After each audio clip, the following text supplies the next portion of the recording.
Hello, everyone. It's Craig again from Just Genealogy.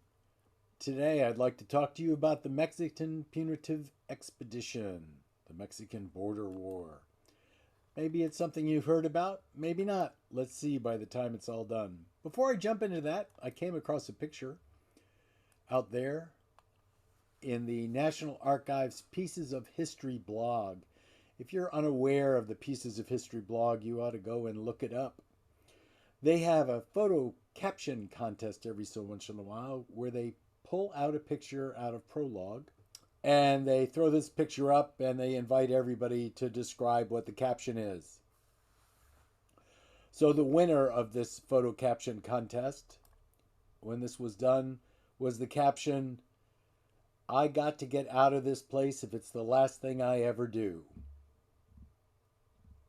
And you can see up there in the ARC 533146 where this picture actually came from.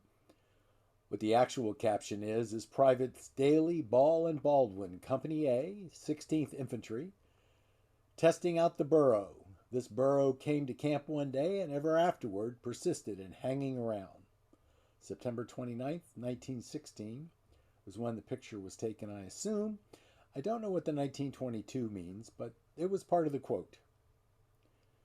And there should be a left-hand quote on the front end of that also, since this is a quote of the actual caption. The 16th U.S. Infantry is a regular Army unit. I'll put this URL down in the description so that you can have access to the Prologue blogs.archives.gov website and get specifically to this photo caption, which was done in 2011. But I think if you were to subscribe to their history blog, you would learn much about the National Archives. Some of the things that are in the National Archives that you will be interested in regards to the Mexican Punitive Expedition will be a two-part article written by Mitch Yockelson on the United States Armed Forces and the Mexican Punitive Expedition. I recommend that you read both parts. First part is more of a history of what actually went on. The second part talks more to the records. One of the nice things about Prologue and the National Archives is that they put up a lot of their articles digitally up on the web, and this just happens to be one that's there. Whenever I'm researching anything these days, not only do I look in the National Archives to see if there's something, but I also look in the Library of Congress, and there is an entire setup regarding the Mexican Revolution in the United States in the collections of the Library of Congress, and I think that you will find that it will put the entire situation in context for you and will be most helpful. It's also got a lot of pictures.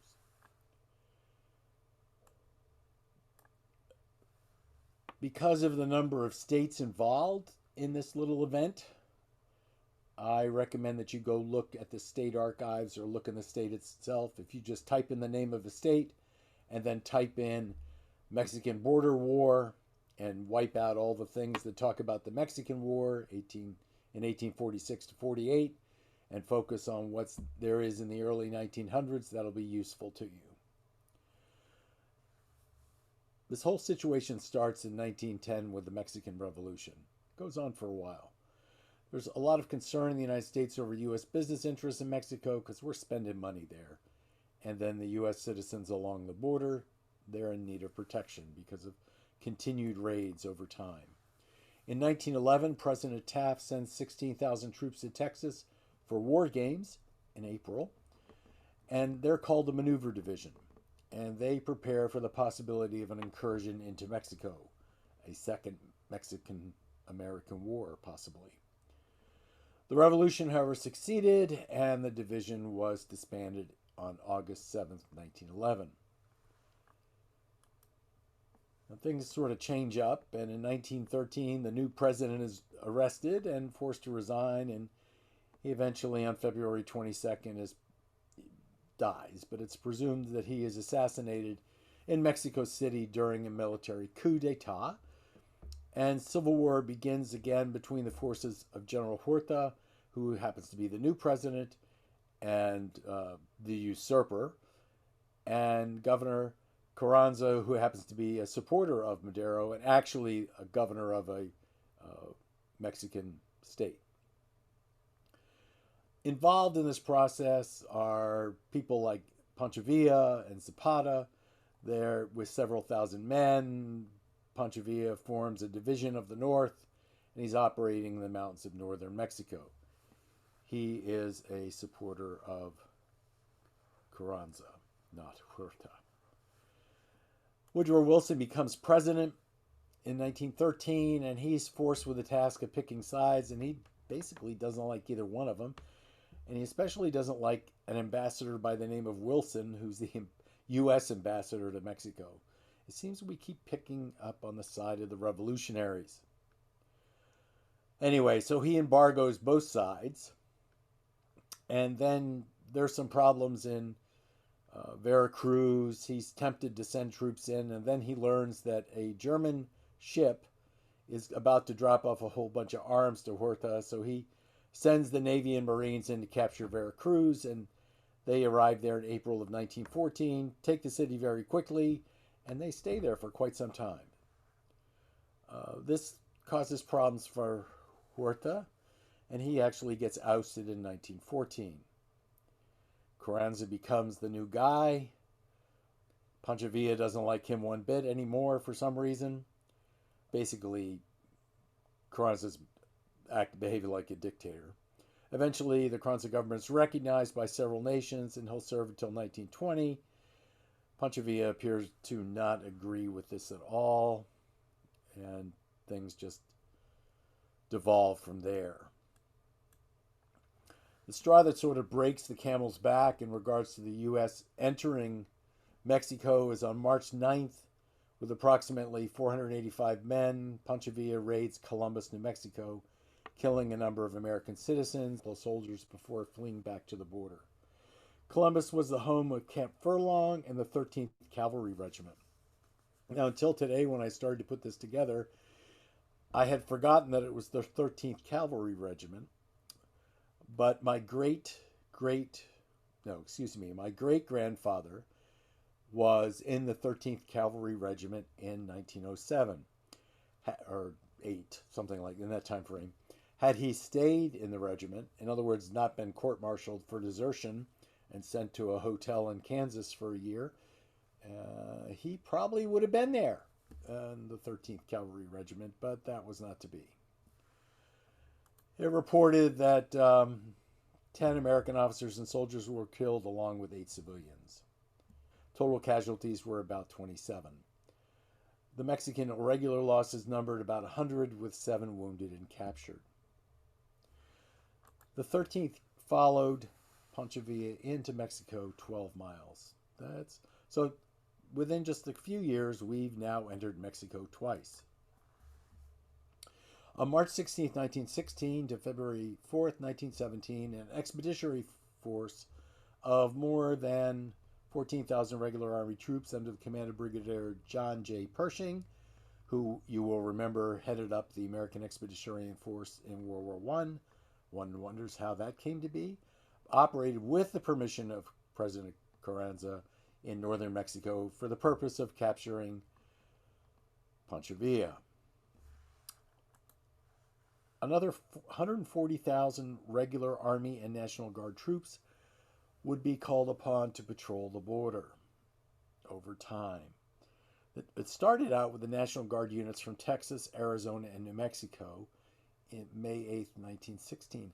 However, the size of these units was so small that they could only muster about 5,000 people. So it just wasn't enough to get the job done. In order to get the job done, Wilson called out 110,000 National Guard troops for border duty.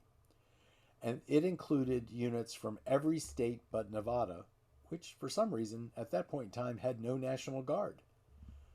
So in mid-June, Wilson called out 110,000 National Guard troops for border duty to get the job done. The call-out included units from every state but Nevada, which had no National Guard. I find that interesting. Following several border raids by Carranza, the forces abandoned its focus on changes from finding via to border protection. So things go sort of downhill from there for the Mexicans. The problems of the National Guard are in mobilizing to accomplish this task are well identified, because nobody was ready at this point in time for their National Guard units to be federalized or called upon, in spite of the fact just 2 weeks before there was the National Defense Act of 1916, which said that the president could call out the National Guard. So they were sort of caught, with their pants down. The Punitive Expedition ended on 5 February 1917, and various units of the National Guard were sent back home. Most of them were sent back home, and they were not demobilized, but they were sent to guard trains, government installations, places of interest to the national security, because Wilson was fairly sure that we were soon going to be entering the World War. So basically, the Punitive Expedition created the opportunity for the National Guard and the regular army to, one, work together, to maneuver, to have field operations, do all kinds of things which help them immensely in their future response to World War I.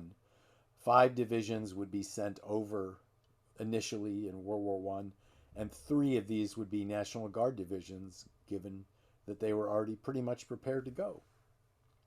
So there were medals issued for service in the border war.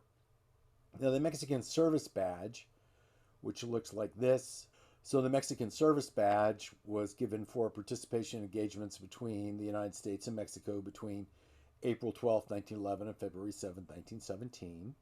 If you were to go out to Wikipedia, you would see that there were 2 Mexican Service Badges, one issued by the Army and one issued by the Navy. This is not true. There actually were 3 badges issued, one by the Army, one by the Navy, and one by the Navy for the Marine Corps. And here in the center here, you can see the Marine Corps badge. It says United States Marine Corps across the top, whereas the Navy badge says United States Navy.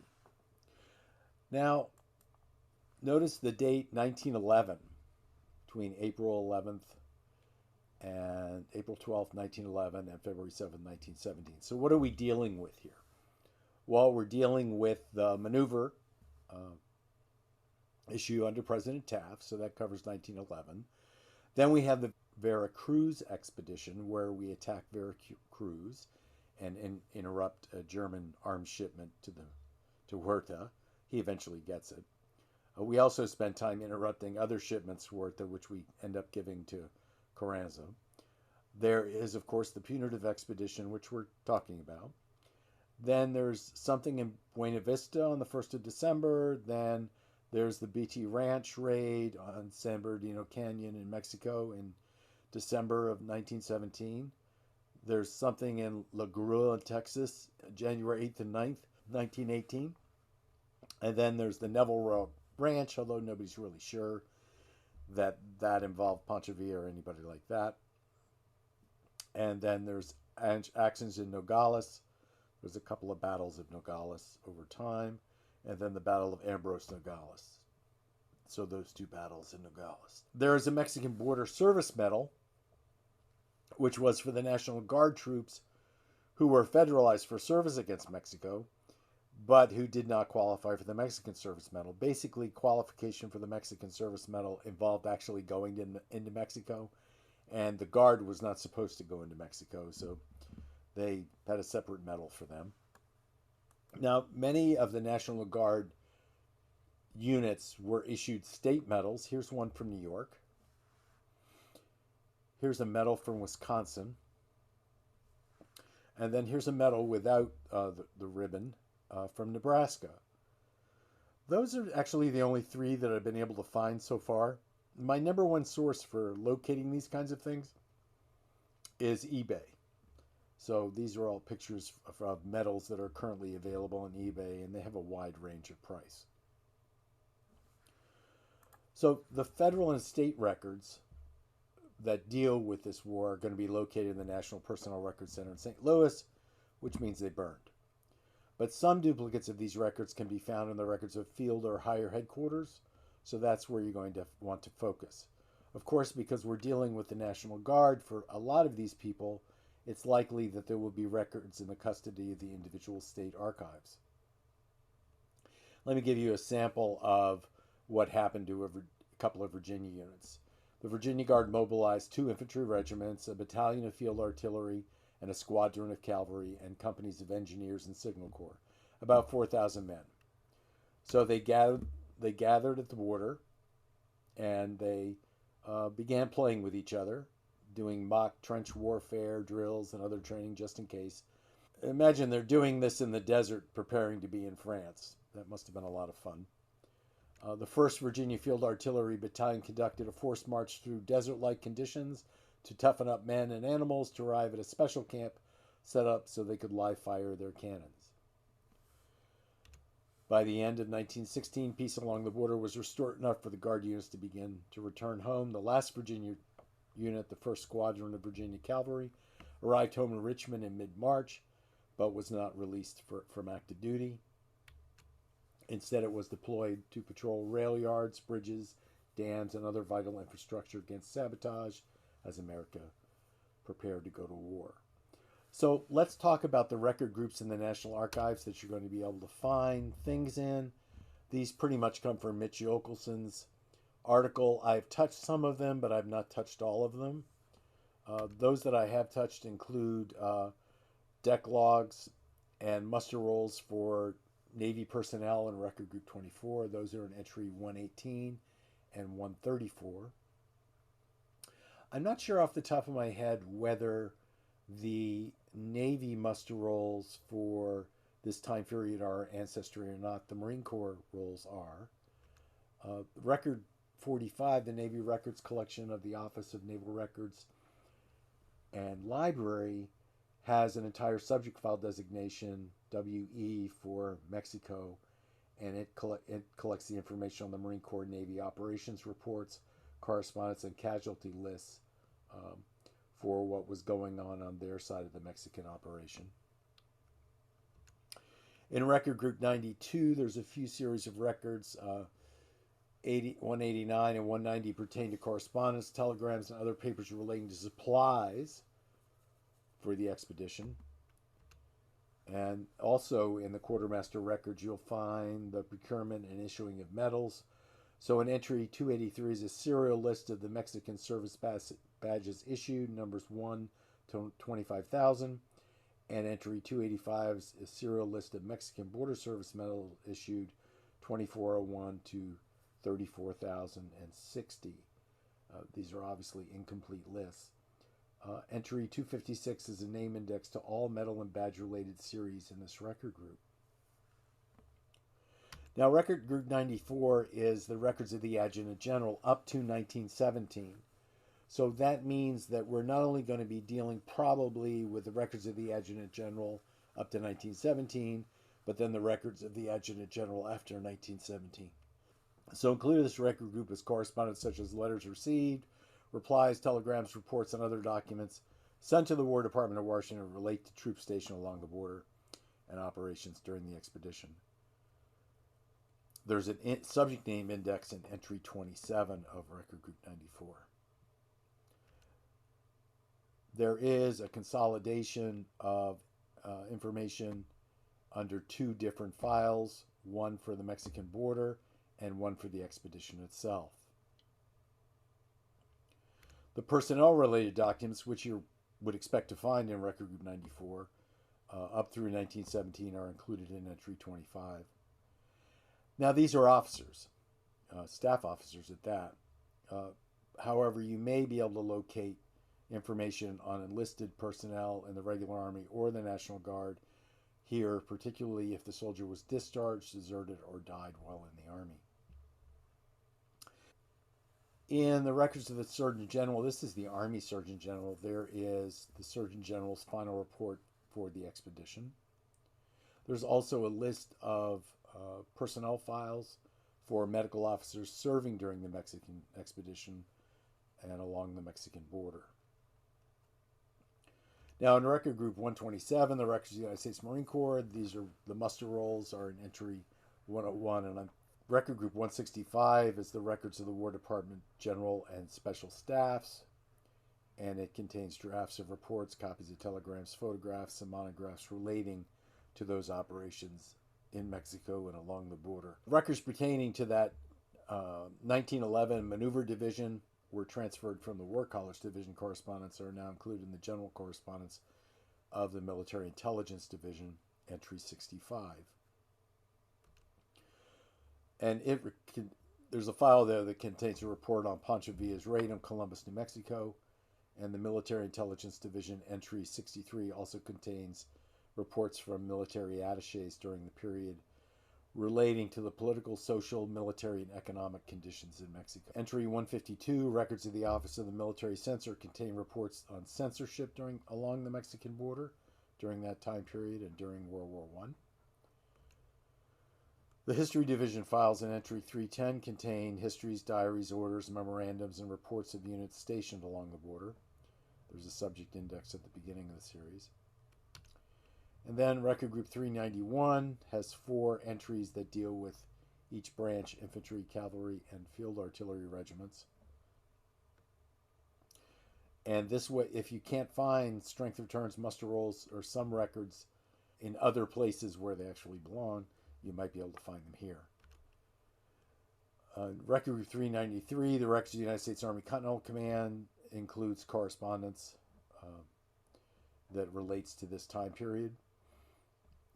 Generally, this is correspondence from posts and forts towards folks and units there along the border. Part 3 contains the general correspondence of the El Paso district, and the index correspondence is entry 133. And included in this series are also the reports relating to the Glen Springs, Texas raid. Record Group 393 is the records of the United States Army Overseas Commands, and this is where you'll find the information on the Veracruz expedition and some more entries relating to the punitive expedition itself. Now, you remember Record Group 94, the records of the Adjutant General, ends in 1917. Well, it picks up again as Record Group 407 in 1917. Largely, they're split up because of World War I. So we still have correspondence there under the heading of Country Mexico in their correspondence series. And it provides weekly summaries of activities along the border as submitted by the commanding officers to the Adjutant General's office. There also is a heading Country's Mexican Expedition, which is a copy of the final report of the expedition. It also includes reports of the Punitive Expedition Air Service. I'm going to have to go look into that one because I was pretty much unaware that there was much of an air expedition service, but I'm sure there were a couple of biplanes somewhere. Quartermaster General, Chief of Engineers, Judge Advocate General, and Inspector General. There are also attachments to the reports such as maps and blueprints. There are also in entry 21 is the records of National Guard units, and what we'll see here are orders, sick reports, rosters, payroll vouchers, and general correspondence concerning things relating to the National Guard that the Army cares about. Entry 16 is miscellaneous files. Entry 112 has regimental strength returns. Just genealogy, where we're converting people doing genealogy into genealogists day by day. And I will see you tomorrow.